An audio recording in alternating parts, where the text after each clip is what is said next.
Hi everyone, I am Lakshman Rao, Director of Abhyas Junior Colleges, Hyderabad, Guntur.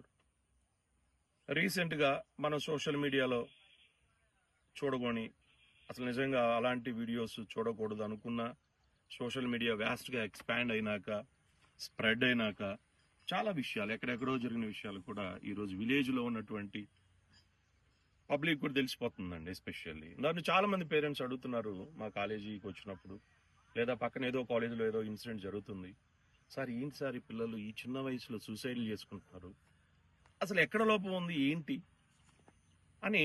అంటే especially మా teaching కమ్యూనిటీలో కూడా రోజు డిస్కస్ చేసుకుంటాం మేము కూడా, ఎందుకంటే మేము కాలేజ్ రన్ చేస్తున్నాం. మరి చాలా చోట్ల ఇలాంటివి జరుగుతున్నాయి, అలాంటి మన కాలేజీలో ఉండకూడదు బాబు, ఇలాంటి ఎందుకు రేజ్ అవుతున్నాయి ఏంటి, మనం అసలు పొరపాటును కూడా ఈ ఓరియంటేషన్లో మనం కాలేజీ రన్ చేయకూడదు అని చాలా స్ట్రగుల్ అవుతున్నాం, చాలా ఆలోచిస్తున్నాం. పిల్లల్లో ఇలాంటి కైండ్ ఆఫ్ ఇష్యూస్ లేకుండా మరి ఎలా రన్ చేయాలి ఏంటి అని బాగా స్ట్రగుల్ అవటం అని కాదు, కానీ స్టూడెంట్స్తో ఎక్కువ టైం స్పెండ్ చేసినప్పుడు జనరల్గా ఇండైరెక్ట్లీ ఆర్ డైరెక్ట్లీ మేము అబ్జర్వ్ చేసినటువంటి కొన్ని విషయాలు ఉన్నాయండి. వాటిని మీకు చాలా యూస్ఫుల్గా ఉండేటట్టు ఈ వీడియో రెడీ చేస్తున్నాం. ఏంటి అంటే బేసిక్గా స్టూడెంట్ ఎందుకు స్ట్రెస్ ఫీల్ అవుతారు, ఎందుకు సూసైడ్ అటెంప్ట్లు చేస్తున్నారు, ఎందుకు మంచి బ్యూటిఫుల్ లైఫ్ని కోల్పోతున్నారు, వాటికి రెమెడియల్ థింగ్స్ ఏంటి అంటే బేసిక్గా చెప్పాలంటే సైకాలజిస్టులు వాళ్ళు వీళ్ళు చాలా మంది చెబుతారండి, పెద్దవాళ్ళు వాళ్ళ మాట కొన్ని పాయింట్స్ మంచిగా చెబుతారు, కానీ మనం వినమే స్టూడెంట్స్. నిజం చెప్పాలంటే ఈ సైకాలజిస్టులు లేకపోతే ఇంకోళ్ళు గైడ్ చేస్తే చెప్తే వినే తత్వం ఉన్నటువంటి స్టూడెంట్స్ చాలా తక్కువ మంది ఉన్నారు. నేను ఇన్స్టిట్యూషన్ పెట్టి 16 years, ఈ 16 yearsలో ఫస్ట్ 6 or 7 years నేను డాక్టర్ బివి పట్టాభిరామ్ గారు ప్రముఖ సైకాలజిస్ట్ ఇండియాలోనే, మా ఇద్దరు కాంబినేషన్లో చాలా సెషన్స్, లైవ్ ప్రోగ్రామ్స్ కానీ మాసివ్ గ్యాదరింగ్స్లో కానీ, ఆయనేమో నాన్ అకాడమిక్ బేస్డ్గా, నేను అకాడమిక్ బేస్డ్గా ఒక గ్రూప్ ఆఫ్ 10,000 స్టూడెంట్స్ కూర్చోబెట్టి మాట్లాడేవాళ్ళం అండి. అప్పుడు ఏంటి అంటే ఎఫెక్టివ్గా is what after 10th standard అంటే కెరియర్ గైడెన్స్ గురించి నేను, సారేమో స్ట్రెస్ లేకుండా ఎలా సరదాగా జీవితాన్ని ఎలా ఒక మంచి స్టేటస్కి మనం వెళ్ళాలి అని చాలా బాగా చెప్పేవాళ్ళు. ఈ ఒక 8-9 years నుంచి నేను గమనిస్తున్నా అలాంటి సెషన్స్ పెడితే అసలు స్టూడెంట్ ఏంటో మానేశారండి. ఆ టైంలో నాయిస్ చేయటం ఇవన్నీ చేస్తున్నారు. అంటే బేసిక్గా స్టూడెంట్స్కి ఈ సైకాలజీ బేస్డ్గా మాట్లాడితే మారతారనేది అసలు నాకైతే అనిపించలేదు. బట్ ఒక టీచర్, ఒక క్లాస్ టీచర్ స్టూడెంట్ని ఎంకరేజ్ చేసి అతనికి ఏ ఇబ్బందులు ఉన్నాయి, అసలు ఎందుకు ఇతను నర్వస్ ఫీల్ అవుతున్నాడు, ఎందుకు ఇతను స్ట్రెస్ ఫీల్ అవుతున్నాడు అని గమనించి రోజు సరదాగా, అరే నాన్న ఏంటి ఎలా ఉన్నావు, ఏంటి నీకు ఏంటి ప్రాబ్లం, బేసిక్గా అంటే ఫ్యామిలీ ప్రాబ్లమా, లేదా సబ్జెక్ట్ బేస్డా, లేకపోతే కెరీర్లో సెటిల్ కాలేననేటువంటి భయమా, లేదు మీ సరౌండింగ్స్లో మీ నేబర్స్లో మీ రిలేటివ్స్లో వాళ్ళందరూ ఒక స్థాయిలో ఉన్నారు, నిన్ను అదే స్థాయిలో మీ పేరెంట్స్ కోరుకుంటున్నారు, నువ్వు ఆ స్థాయిలో నువ్వు ఆ రేంజ్కి రీచ్ కాలేవనే భయమా, లేదు రేపు జేఈలో నీట్లో కానీ మరి ర్యాంక్ రాదని భయమా, మరి ఇంత డబ్బులు ఖర్చు పెడుతున్నారు పేరెంట్స్, మరి నాకు ఇంటర్మీడియట్ మార్క్స్ వస్తేనే గ్రేట్ సార్, నాకు అలాంటి ర్యాంక్స్ ఎలా వస్తాయి, but I can't open this in front of my parents అని భయపడుతున్నారా?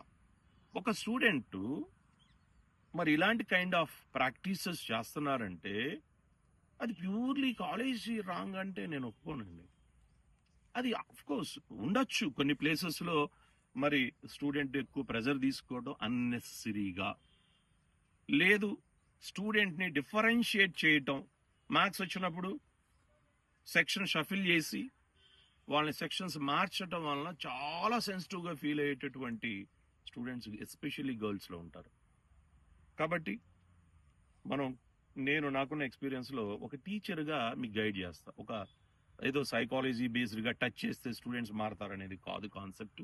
బేసిక్గా కొన్ని పాయింట్స్ చెక్ లిస్ట్ లా చెప్తారండి, దయచేసి స్టూడెంట్స్కి ఫస్ట్, ఆ తర్వాత పేరెంట్స్కి. బేసిక్గా స్టూడెంట్స్ పరంగా వస్తే మరి 10th క్లాస్ దాకా మీరు చాలా హ్యాపీగా ఆనందంగా చదువుకుంటున్నారు. 10thలో సరే 10 points వచ్చేవాళ్ళు ఉన్నారు, తక్కువ పాయింట్స్ వచ్చేవాళ్ళు ఉన్నారు, మరి రకరకాలుగా ఉన్నారు. మరి 10th క్లాస్లో ఎలాంటి ప్రాక్టీసెస్ లేవే, ఇలాంటి అటెంప్ట్లు చేయటం లేదే, ఎస్పెషల్లీ ఇంటర్మీడియట్కి వచ్చినప్పుడు ఇలా ఎందుకు జరుగుతున్నాయి అంటే, ముందు స్టూడెంట్స్ గుర్తుపెట్టుకోవాల్సిన విషయం ఏంటంటే don't target only for ranks marks life కాదమ్మా.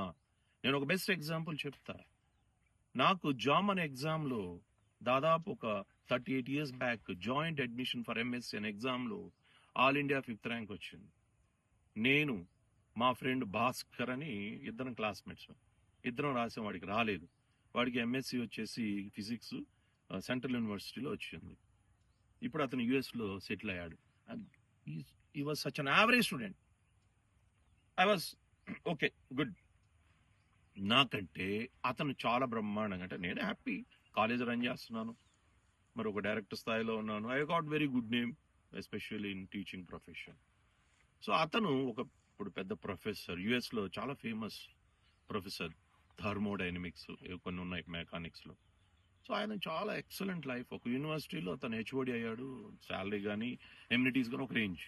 అలానే ఇంకొక ఫ్రెండ్ ఉన్నాడు వెంకట్, నాకు క్లాస్మేట్. వాడికి అసలు ఏం రాదు, జస్ట్ ఏదో బోటాబోటీనో పాస్ అయ్యాడు. తను ఏంటంటే అగ్రికల్చర్ చేస్తూ మరి కొన్ని కౌస్ బఫెలోస్ ఏదో కైండ్ ఆఫ్ బిజినెస్ అతను నాకంటే ఎక్కువ ఎర్న్ చేస్తున్నాడు. మరి వెంకటరెడ్డి అని నా క్లాస్మేట్ ఉన్నాడు, ఇంటర్మీడియట్. వాడు పాపం చాలా కష్టం సబ్జెక్టు. అరే బావ నాకు అర్థం కావట్లేదు, ప్లీజ్ రా, ఇంటర్మీడియట్ పాస్ అయితే చాలు అని మా ఇంటికి వచ్చి పాపం ఎగ్జామ్ టైంలో కొన్ని ఇంపార్టెంట్ క్వశ్చన్స్ వాడికి ప్రాక్టీస్ చేపించి అలా పాస్ చేయించేవాడు. నాకున్న అంటే అప్పుడు ఆ ఏజ్లో ఈ క్వశ్చన్స్ ఇవి అని పాపం నెక్స్ట్ డే ఎగ్జామ్ అంటే ఈ రోజు కొన్ని ఉంటాయి కదా ఫిక్స్డ్ స్టాండర్డ్ క్వశ్చన్స్, అలా పాస్ చేయించాం. వాడు ఇప్పుడు రియల్ ఎస్టేట్లో నంబర్ 1 గుంటూరులో. ఆ మన వాళ్ళ ఇంటికి వెళ్తే ఒక ఇంద్ర భవనం లాగా ఒక 5 acres లో. మరి వాడికి చదువు ఏమి అవ్వలేదే, చదువు అంత రాలేదే. మరి లైఫ్లో మరి వాడు ఇప్పుడు ఎలా అసలు ఒక రేంజ్లో ఉన్నాడు.